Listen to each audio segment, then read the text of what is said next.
Hey, I'm Pernilla, a 28-year-old from Denmark, now trying to carve out a life in the US. One afternoon, I was sitting in my favorite cafe in downtown Chicago, sketching logo ideas for a project when this guy walks in. Tall, dark, and striking, definitely the kind of guy you'd expect to see in a movie. That was Brandon. 3 whirlwind months later, we were tying the knot. Are you sure about this, Pernilla? Aisha, my best friend and coworker, asked while adjusting my wedding dress. You don't really know his family. I chuckled, brushing it off. They'll love me, Aisha. Oh, how wrong I was. Enter Evelyn, Brandon's mom, and Courtney, his sister. From the moment I met them, I knew I wasn't who they envisioned for their beloved Brandon. So, Pernilla, Evelyn began at our first family dinner, her smile thin. How long do you plan to stick around here? I forced a laugh. Well, I'm married to Brandon now, so I guess I'm here to stay. The silence that followed was deafening. As time passed, I tried to blend in. I learned to bake apple pie, sat through endless football games, and even tried using the phrase, "Oh, okay," but that one didn't really stick. Still, nothing seemed to please them. Honey, maybe you could dress a bit more American, Brandon suggested one day, eyeing my colorful Danish sweater. I frowned. What's wrong with my outfit? He quickly backpedaled. Nothing. It's just, you know how mom is. And that was it. I was starting to understand exactly how Evelyn was, and it wasn't pretty. As Thanksgiving drew near, I threw myself into preparations, thinking this was my shot to finally feel like I belonged. I'm going to make a traditional Danish dish to go with the turkey, I told Brandon with excitement. He hesitated. Maybe just stick with the classics this year, babe. Mom's pretty picky about Thanksgiving. I bit back my disappointment. Sure, whatever you think is best. The day before Thanksgiving, Evelyn called.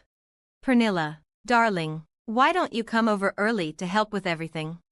Of course, I agreed, ignoring Aisha's eye roll. Sounds great.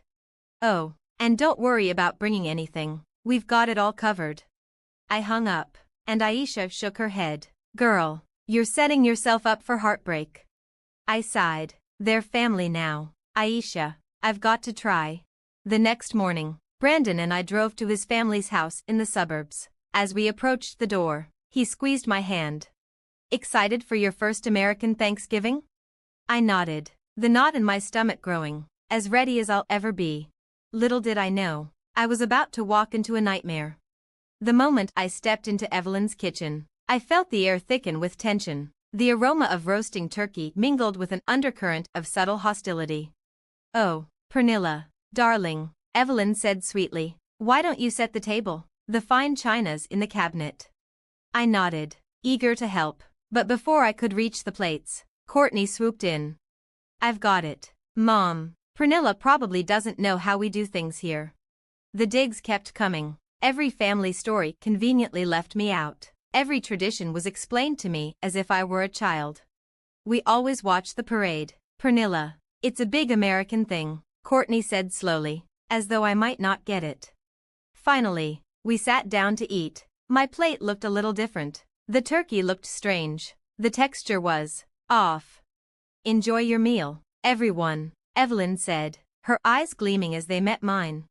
I took a bite, and instantly, my stomach churned. It wasn't turkey. It was something else. I looked around in confusion, catching glimpses of smirking faces. A soft giggle rippled through the table.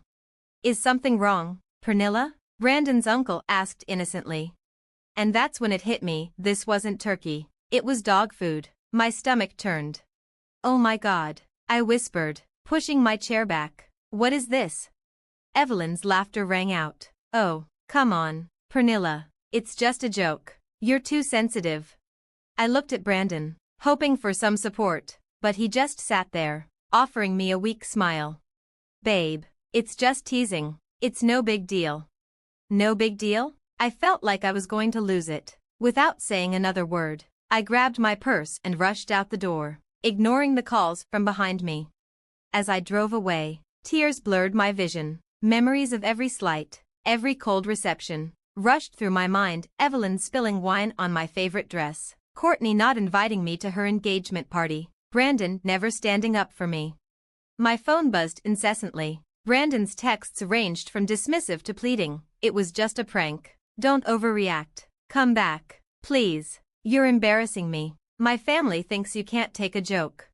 I ignored them all and drove straight to Aisha's place. She opened the door, took one look at me, and pulled me into a hug.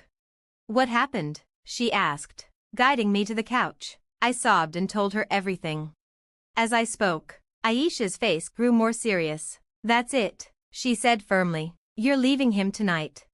I hesitated. But what if I just try harder? No, Aisha interrupted. This isn't about you trying harder. They're abusive. Pernilla. And Brandon? He's just as bad for letting it happen. Deep down, I knew she was right. This wasn't love. This wasn't a family. That night, while Brandon was still at his parents' place, I packed my things. I left my wedding ring on the kitchen counter with a note. I deserve more than dog food and disrespect. Goodbye, Brandon. The next morning, I filed for divorce. As I signed the papers, I felt a weight lift off me. For the first time in months, I could breathe again. But as I left the lawyer's office, my phone buzzed. It was a text from Evelyn. I always knew you weren't good enough for our family. Go back to Denmark, little girl. I stared at the screen, a new sense of determination flooding through me. This wasn't over, not by a long shot. If they wanted to play games, fine. They were about to find out that this Danish girl knew how to fight back. In the weeks after Thanksgiving, everything became a blur: tears, anger, and paperwork. I buried myself in work, grateful for the distraction. One day, my boss pulled me aside, noticing the change in my demeanor. Pernilla, is everything okay? You seem off. I broke down, spilling everything. To my surprise, she was incredibly supportive. Take all the time you need. We've got your back. Meanwhile, Brandon swung between begging for forgiveness and lashing out. But I was done.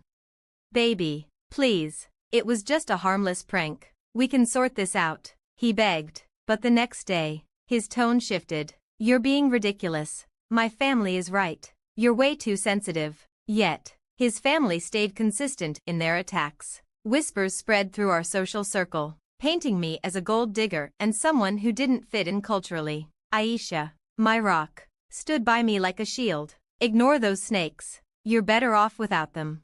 She introduced me to Mark, a divorce lawyer with a no-nonsense approach and kind eyes. What they did was emotional abuse. Pernilla, he said when we first met, we're going to make sure you're okay through this.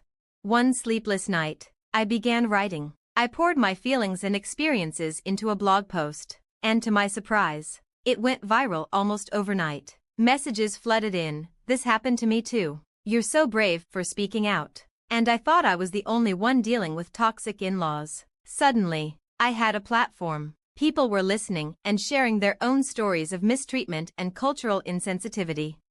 Predictably, Brandon's family tried to undermine me. She's exaggerating for attention, Courtney posted online. It was just a harmless joke. But their efforts backfired. More people came forward, including Brandon's ex-girlfriend. They did the same to me. She wrote, the manipulation, the jokes that crossed the line. It's a pattern with them.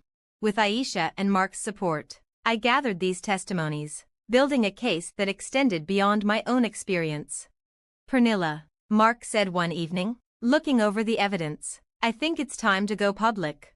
I hesitated. What if they sue me for defamation? Aisha squeezed my hand. Let them. The truth is your best defense. And trust me, you've got the truth on your side.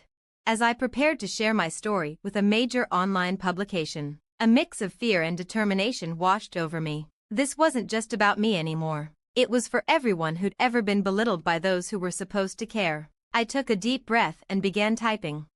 My name is Pernilla, and this is how my American dream became a nightmare. Little did I know, hitting publish would trigger a series of events that would not only change my life, but also the lives of many others. Brandon's family thought they could break me. They were about to learn how wrong they were. The moment I clicked publish, my world exploded. Within hours, my story was everywhere: news outlets, social media, talk shows. The public's reaction was swift and powerful. My phone buzzed non-stop with messages of support. You're so brave, Pernilla. Thank you for speaking out. The real shockwaves hit Brandon's family. His company, facing massive backlash, issued a statement: "We do not condone discriminatory behavior. Brandon is on indefinite leave while we investigate." Evelyn wasn't spared either. Parents at her school, appalled by her treatment of an immigrant daughter-in-law, demanded action. The school board held an emergency meeting. Courtney's world crumbled too. Her fiancé's family, disgusted by the revelations, withdrew their support. The wedding's off, Aisha read from a gossip site, a touch of satisfaction in her voice. Looks like karma's real after all.